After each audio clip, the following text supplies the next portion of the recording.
howdy to all you guys out there on YouTube and watching Facebook, anything like that. And my name is Brandon Wallace, and I am the owner of Outlaw Innovations. We do all kinds of neat gunsmithing, leather work, just custom tuning, pretty much a little bit of everything that you can think of.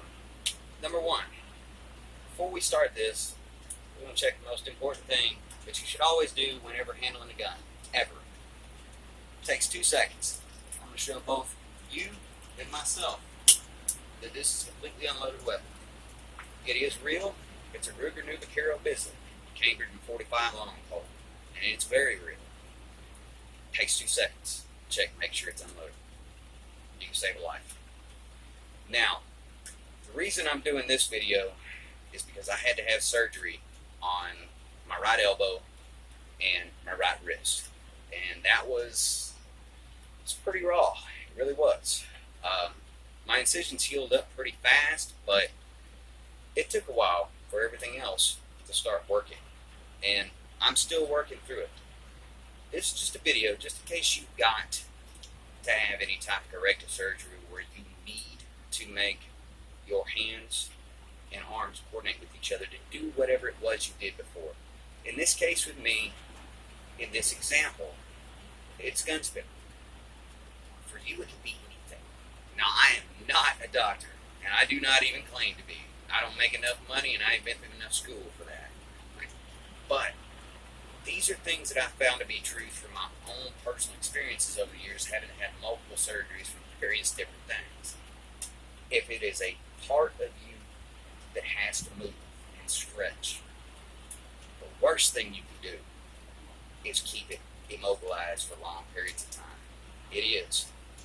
When it comes to tendons, when it comes to anything like that that stretches, you've got to stretch it out. You've got to put in the work.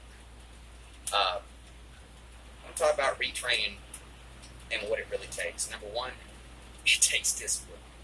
A lot of it. But that's okay. Whatever it is you know how to do and you put the time in to work through, you had to have discipline just to get there, didn't you? Of course you did. If you're like me, my frustration level can go to here real quick. Real quick. You got to get over it. That's the only way that you're going to come back.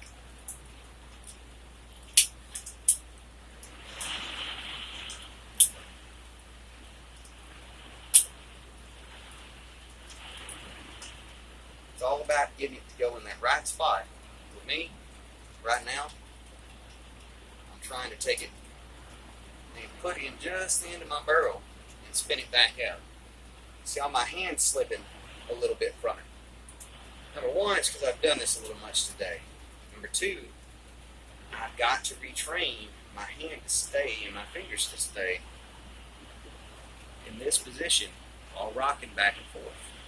All while keeping it just like this with this one, spinning it, extending the finger, keeping the rest of them where they need to be, using different various fingers in order to break, enhance the spin, slow it down, or speed it up.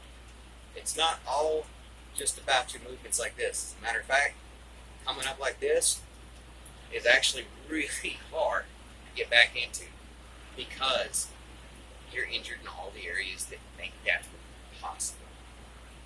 2, you got to focus. Whatever it is, you got to clear your mind of every other thing that is going through it. You don't have a choice. You also got to know your limits. You push yourself too hard, too far, too fast, you're going to re-damage it. You're going to hurt yourself. This is not a matter of pride. If it is to you, promise you need to get that one out of your head too.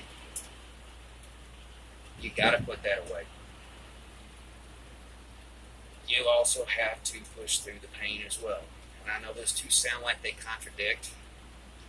They really don't. By the point I am in my life, I know when I'm feeling some pain and when I'm feeling some, I might want to stop this. Stop the sensations. But you may not be there yet. Trust me, know your limits. Push through the pain to the degree that it starts to hurt. When it starts to hurt, put her down. Stop.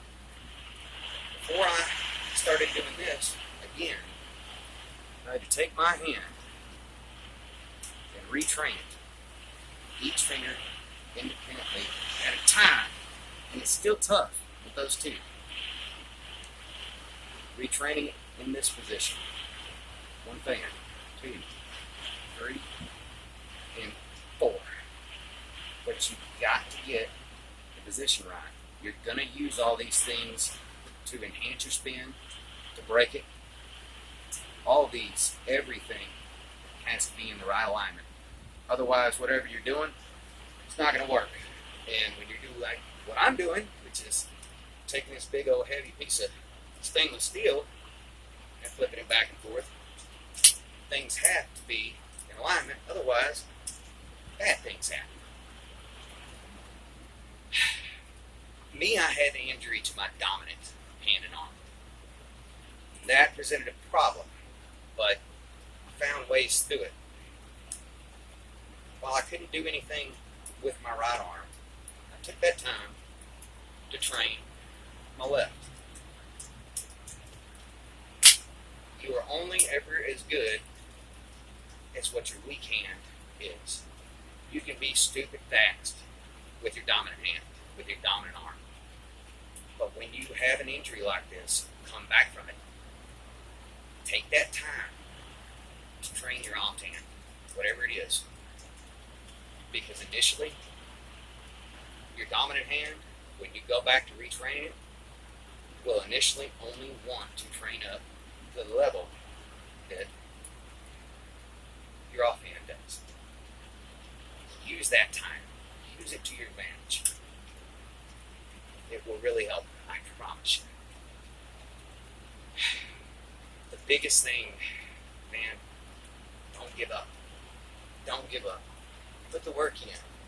Make it to where whatever you enjoyed doing before in your life, regardless of what skill thing it was, that you don't give up on it. Don't let it go. I promise. Give it a little while. It'll be really sad that you did. But when you're relearning how to do these things, it's not like you're starting over brand new, but it's going to feel like it at first. The good thing is you already have the knowledge how to do whatever it is that you do already locked into you. Now you just have to make this do what this knows how to do. A lot harder than it is coming out of my mouth right now and saying it, but you can do it. If you want it bad enough, there's no reason in the world why you can't. Thank you very much for your time, and as always, stay safe, be kind to each other. Have a good day.